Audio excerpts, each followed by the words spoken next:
Hello everybody and welcome to the ESI Digest, where we run through the biggest esports news stories of the week. I am Tom Daniels, the sub-editor of Esports Insider, and as you know, organisations and and entities in the esports industry are starting to wind down a little bit as it gets the winter holidays. We're seeing a lot more announcements come out before we reach that period. So we've got 5 stories for you today. We're talking about FaZe launching their talent recruitment program, FaZe Academy. We're also going to be talking about BMW's 2021 sim racing esports plans. There's a lot of things which they've planned there. We're then also going to be delving into DreamHack's new visual identity with new logo and a new kind of brand portal as they look to kind of re-establish their brand a little bit more towards the future. And then we're going to kind of end it off with 2 investment stories which are related to Esports One and then also Prodigy agency as well. So let's kick off with that FaZe Clan esports story. So what they have announced is the FaZe Academy, which is essentially a talent recruitment program which they're going to be trying to basically enlist like the new generation of content creators, streamers and esports kind of stars. Now this for me is very much an adaptation of models which we've seen in the past. We've seen it a lot with kind of collegiate, with kind of having scholarships in esports. We've also then seen it in like an esports sense as well, where you've got kind of academies. 100 Thieves, I believe, have an academy system, and I believe TSM also have an academy system within League of Legends. But this is a lot more overarching in the sense of the esports community, and also kind of relating not to just finding the next streamers, the next content creators, but to find the next kind of FaZe personalities. In 2021 is when they're roughly going to announce the freshman class. Also on the FaZe 5 Challenge, which is the public kind of tryout competition, I believe that the winners of that will also be included in the 2021 freshman class. We kind of delved a little bit deeper. We spoke to people at FaZe to kind of discuss like what are the ins and outs of it. And essentially what happens is they're going to be going through scouting, where they're going to be getting vetted, and they're going to be getting taught in terms of lessons about mental health, about kind of preparation, and kind of molding them into basically what FaZe want these participants to be, but then also what the participants want themselves to be. So this means that they'll be having a lot more customizable in terms of schedules, in terms of teaching, in terms of training, coaching, will all be kind of unique to that individual kind of person in that class, which I think is really, really interesting. Obviously, we've reported that they're all going to be getting kind of like individual staff members as well by their side. And I do think that this is actually a really, really kind of unique engagement from what we've seen from the academy system in the past. Now this, like I said, isn't just kind of making them the best esports player. There'll probably be esports players which they've already scouted and which they're already going to put on. But it feels like as brands are starting to become a lot more professional, this is kind of the way of kind of vetting the talents to make sure that nothing controversial has been said, and the fact that they fit the organisation as a whole. Kind of gone are the days, I think, now, and we're going to be seeing a lot of other organisations, I think, doing this, but gone are the days of kind of just picking up a player. Like they've kind of got to go through kind of a development system, and it kind of shows the professionalism of the esports industry as a whole. So this for me is the kind of new adaptation of what an academy industry could be. That doesn't mean that other ones can't work. Like I said, with TSM, with 100 Thieves, and with countless other like I said, collegiate strategic partnerships, but it's another avenue. The next story is a quite a big story for the sim racing community, really. So BMW Motorsport has announced that they've basically announced their 2021 plans, and there's a lot to kind of dissect and delve into, but I think more importantly, there's this kind of collaborative effort which is starting to becoming a reality between BMW Motorsport and then other kind of either sim racing teams or just general esports organizations as a whole. So what is happening is that immediately they've announced that they are partnering with 4 teams and 4 esports organizations.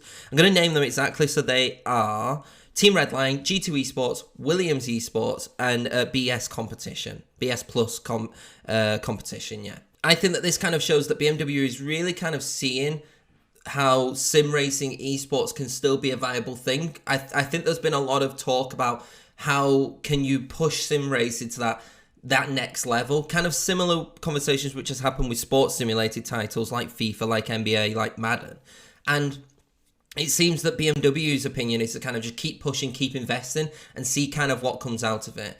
what will be happening with these 4 teams and BMW is that whenever there's a sim racing competition featuring those 4 teams, BMW cars will be featured and will be used and I believe promoted throughout. BMW have also announced that they're going to be doing like their own esports sim racing circuit as well, like a range of competitions.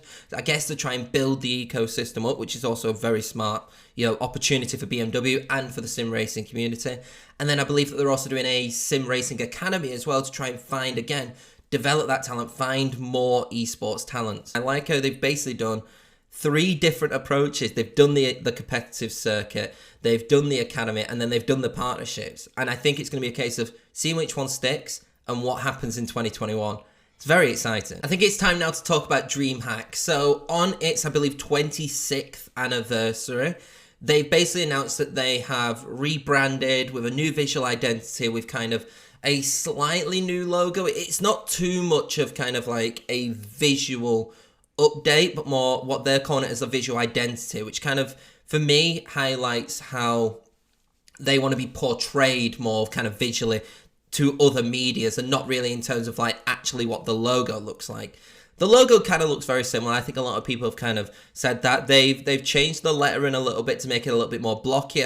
They've said that the screens it's meant to represent screens. I really like kind of the direction of what DreamHack is kind of going with this rebranding, with this new visual identity. It's kind of looking a little bit more towards like the future, and it's very much following basically what ESL had done last year, and we kind of reached out and said, is that a kind of a coincidence? Apparently it wasn't. It just so happened, obviously the merger happened this year. Last year ESL had a rebranding, and now DreamHack having a rebranding as now. I think a lot of brands now are kind of focusing on their identity a lot more than what has previously been talked about. As we're kind of seeing this boom and we're seeing more mainstream appeal go into esports, we've seen the likes of Panda, we talked about last week, doing their rebranding to kind of show their ethos a little bit more. We're getting it now with DreamHack. We've also already got it with XL. So I think it's a smart decision right now. It depends though, obviously, how they utilize that.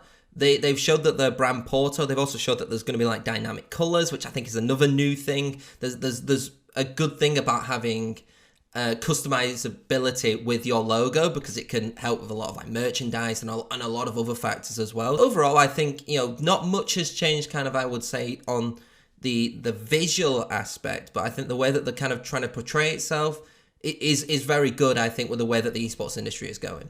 It's time to talk about one of the investment stories now, and this one is coming from Esports One, who have announced that they have raised $4 million in funding in a basic attempt to expand their fantasy offering. Now, Esports One, while it's like a data and analytics company, genuinely is known for its fantasy platform. It's one of the few kind of like recognized esports fantasy like specific platforms. They've done it with League of Legends, I think, for a year now, or a couple years. They also recently did it with the NLC in terms of like integrating fantasy football kind of style of a fantasy kind of game into League of Legends. It's very much kind of what I'm familiar with in the sense of a fantasy style, where I know that there's this debate of whether we have fantasy which is kind of more sports-centric or kind of create its own version. But this is kind of following more, I would say, the sports-centric fantasy and integrating it into esports. The funding round, which they had just concluded, saw participation from, I'm going to have to read this here, Exceed Capital, ENIAC Ventures, and Chestnut Street Ventures. What Esports One announced after they announced the figures for the investment is the fact that they want to go into new titles. They've mentioned titles like Valorant, Rocket League, Fortnite, Rainbow Six Siege.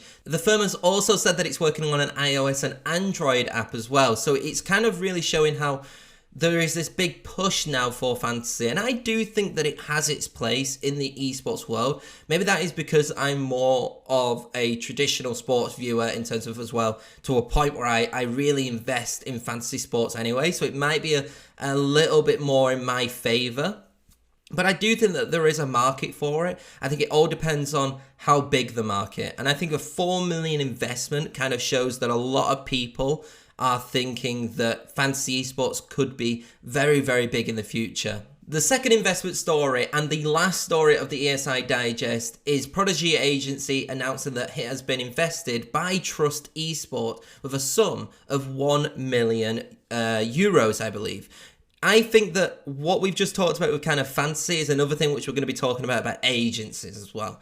Agencies are something that have rose in prominence in the last couple of years, a little bit longer than I would say fantasy, but as kind of esports has started to become a little bit more professional, we've already talked about it with Academy, there's a lot more contracts, there's also a lot more sponsorship opportunities, sponsorship deals for players and for representatives. And as such, agencies like Prodigy Agency are starting to basically develop, expand, and essentially that is what this funding is essentially going to do. Prodigy has done, I would say personally, a very good job at kind of representing how agencies should be done in esports. They've worked with G Science prior, and they still are working with G Science anyway, on health and well-being, so making sure that the representatives are being kind of looked after mentally, physically, and then also in terms of contractually and financially as well. That's where esports kind of is learning a lot more. Like, an agency isn't just kind of signing a contract and, you know, getting kind of a cut off that player's contract, but it's looking after that representative, it's developing that representative, because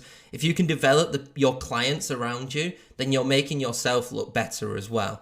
And I think that there's a £1 million investment from Trust Esports, which is a venture capital firm which invests in esports opportunities, for me, highlights that Prodigy Agency is going in the right step, and hopefully we kind of see more agencies like this pop up as well. And that concludes this week's ESI Digest. Hopefully everybody enjoyed the stories which I've just put forward to you guys, but there are more and more stories on the website coming in every single day. We've also got a lot of features which have come out this week, and watch out in the next few weeks, even over the winter break, we'll probably be having a lot more features, a lot of best ofs, a lot of lists, on the website as well. So hopefully everybody can appreciate those. I know I love a good list, so that's just me personally anyway. But this has been Tom Daniels, and we'll see you all next week.